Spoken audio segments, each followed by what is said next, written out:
odam zoti g'iybat qilmasin. Odamni go'shini odam yemasin. Faqat yaxshilar ko'paysin. Bajara olasizmi? Darvesh, bu ishlar meni qo'limdan kelmaydi. Sen mendan pul so'ra, uy so'ra, ish so'ra, men bajaraman.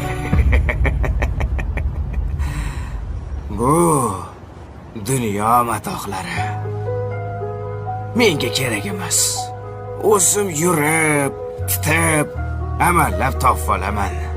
Unutmang, insonni istagini inson bajarmaydi. Meni esa ehtiyojim yo'q. Bu dunyo uyqudir. O'lim bilan uyg'onadi inson. Sen esa shoshil odamzod. O'lmasdan oldin uyg'on.